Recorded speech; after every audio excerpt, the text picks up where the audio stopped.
Welcome back to TMZ Sports. I am your host, Mojo Mutati, and I'm extra hyped up right now because we got the man, the myth, the legend, Zion Clark on the show. Let me run through his resume real quick, but I need my notes because it's that long.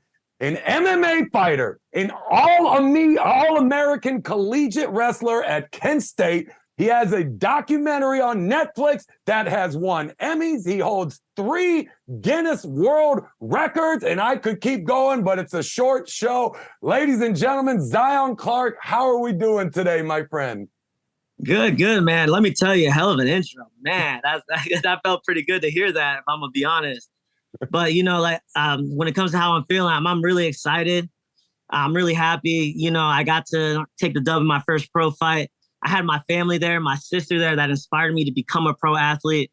My mama and some of my best friends from back home in Ohio. I'm telling you, this was an epic moment for me. I had the whole support of the city of San Diego. It was a sold out crowd. It was absolutely amazing. Yeah, went out there. We got a chance to speak with you leading into the fight about your preparation. You said it yourself. You were absolutely going to be coming in hot. You were going to dominate this man. And you did. It was a win by unanimous decision, but it was total annihilation all through the fight. I mean, talk to us a little bit about that and how different that might have been from your collegiate wrestling career. Let me tell you one thing. My mother taught me since she adopted me back when I was 16 to speak things into existence. When it comes to track and field or wrestling or martial arts or the Guinness records, I talked them into existence. Before I ever did it, I said, this is something that I'm going to make an achievement. This is something that I'm going to accomplish no matter what it takes.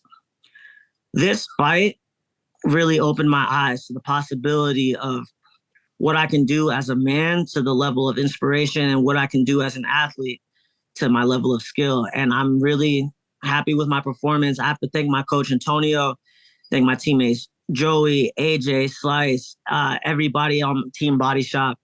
I'm just on cloud 9 right now. I can't even lie. Speaking it into existence, something you know a lot about. I mean, you've done a good share of motivational speaking. You really have found a way to kind of hit home with everyone that listens to what you have to say. And I got to say, you really found a way to hit home with one of the greatest fighters of all time. We saw the tweets, the back and forth with Conor McGregor. I mean, how did that feel for your first ever MMA fight? Let me repeat this. Your first ever MMA fight, and you have one of the GOATs commenting on your performance. My goodness, that had to have felt incredible. Oh, man, again, it's a good feeling, I'm trying to stay humble about it because there's a lot of work for me to do with my team and with my coaches. In my personal opinion, it was a good performance, but I definitely have things I can most definitely work on.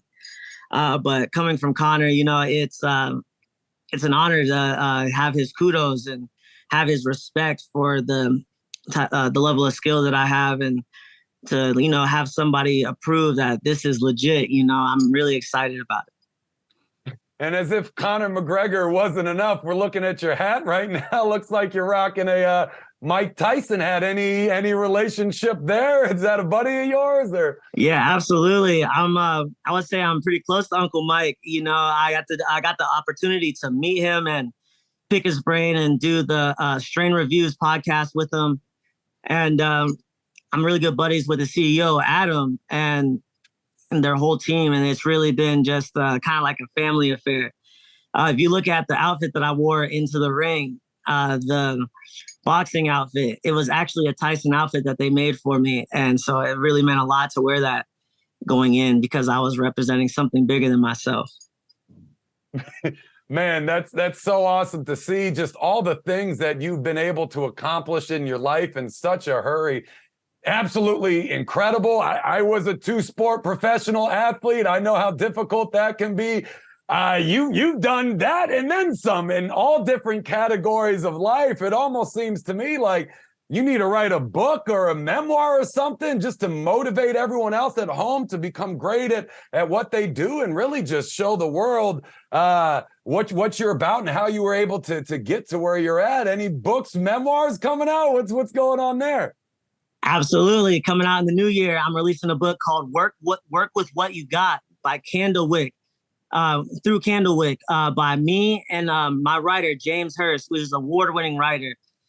He had the pleasure, and I had the pleasure of working with him over the last year, 2 years, 2.5 years, of him just coming out to California, following me around the whole country, just seeing how I think, seeing how I move, talking to the people that got to watch me grow up, and for all my viewpoints and thoughts on different situations, especially the foster care system, which is something big that I'm working on to help these kids.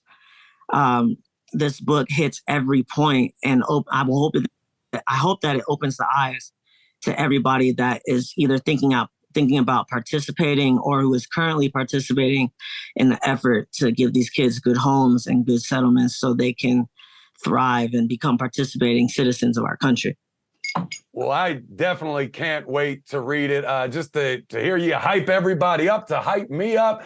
That's going to be awesome, because right now I have a small taste of the hype that you can put out, because believe it or not, every single day I get inside my Meta Quest and I play and I work out in my Fit XR app and I take your classes all the time, bro. And you got me bouncing off the walls. I'm throwing haymakers. I mean, I'm not an MMA fighter, but when I'm in the Meta Quest, I feel like I am. How cool was that, being able to get into the metaverse and coach people up? I mean, like I said, man, you do it all.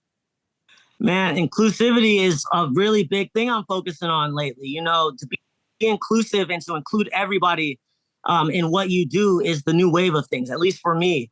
And with FitXR, I'm able to do exactly that by virtually teaching boxing classes, virtually teaching striking classes to get people up and moving. Or if you want to sit, you can sit and still get a good workout. Yeah, dude. And again, I've been a pro athlete my whole life. What a workout that is at any level. So it's awesome to see. Well, my last question for you is usually the simplest one, but it's going to be a lot more complex with you because everything going on. I love to ask everybody, what's coming next? Where can we see you next? For some, if you're just one thing, we know we're probably going to see you in an octagon or on a football field. But with you, it can be literally anything. So what's next for Zion Clark? Man, expect to see me back in the cage again. I'm dealing with a small injury from the fight, but guess what? Nothing keeps me down. I'm going to be back soon, and I'm going to get another contract. And guess what? We're going to keep running it through the ceiling, because this is a family occasion. This is a team effort, and we are going to keep winning. We're going to speak it into existence. We're going to work with what we got. The highly motivational, highly successful Zion Clark, thank you so much for joining us on the show today. Can't wait to have you back on. Absolutely. Thanks, man. I appreciate it.